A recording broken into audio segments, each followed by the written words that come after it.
Saudara-saudariku terkasih, berjumpa lagi bersama saya, Romo Mento Ordo Karmel, dalam renungan Minggu Advent pertama, Minggu 29 November 2020.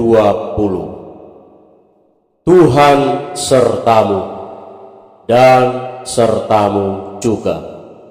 Inilah Injil Tuhan kita Yesus Kristus menurut Markus. Dimuliakanlah Tuhan. Sekali peristiwa, Yesus bersabda kepada murid-muridnya, "Hati-hatilah dan berjaga-jagalah, sebab kamu tidak tahu bila mana waktunya tiba." Ibaratnya seperti seorang yang bepergian, yang meninggalkan rumahnya dan menyerahkan tanggung jawab kepada hamba-hambanya, masing-masing sesuai dengan tugasnya, dan memerintahkan supaya penunggu pintu berjaga-jaga. Karena itu berjaga-jagalah, sebab kamu tidak tahu bila mana tuan rumah itu pulang, menjelang malam, atau tengah malam, atau larut malam, atau pagi-pagi buta. Hal ini kukatakan, supaya kalau ia tiba-tiba datang, jangan sampai kamu didapatinya sedang tidur. Apa yang kukatakan kepada kamu, kukatakan kepada semua orang, berjaga-jagalah. Demikianlah Injil Tuhan. Terpujilah Kristus.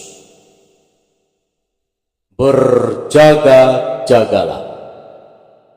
Saudara-saudariku terkasih, masa Advent adalah masa yang amat khusus.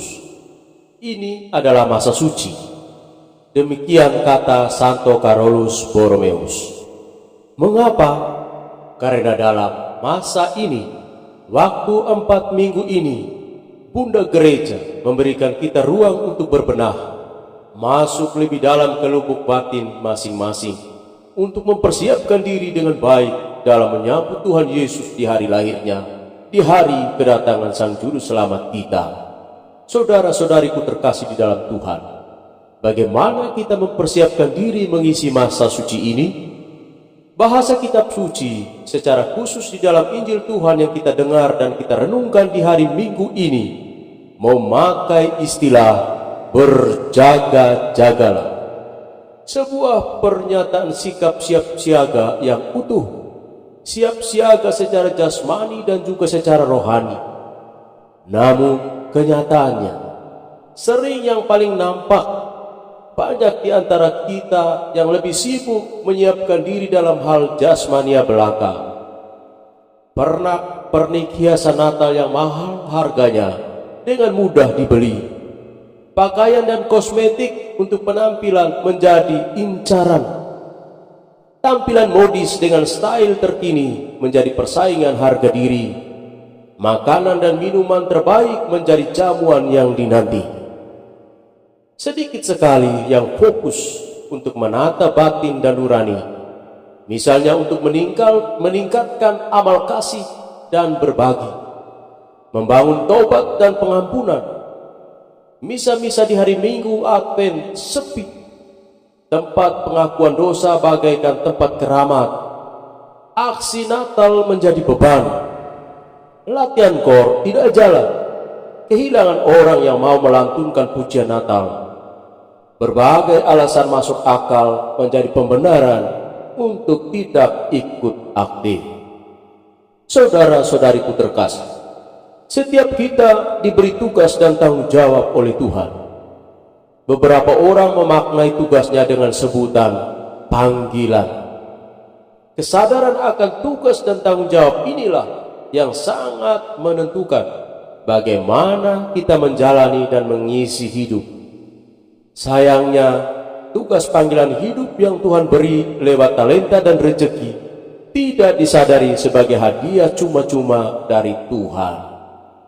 Tanggung jawab kita adalah tahu bersyukur atas kebaikan Tuhan, mau menjalankan tugas panggilan hidup dengan sebuah kerelaan tanpa keterpaksaan.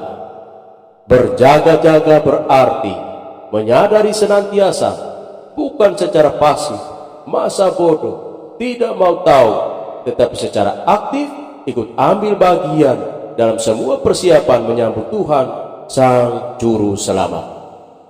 Saudara-saudariku terkasih, sebagai umat Kristiani, kita bersyukur karena panggilan, tujuan, dan arah hidup yang jelas, yakni semakin dekat dengan Kristus sebagai Gembala dan Tuhan.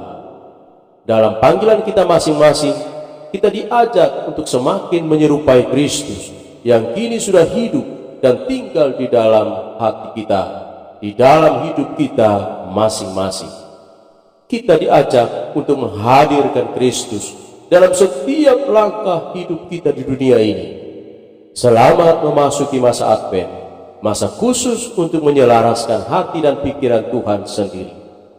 Tuhan Yesus, anugerahkanlah kami rahmat, agar kami setia dan bertanggung jawab dengan tugas dan panggilan kami masing-masing. Tuhan memberkati.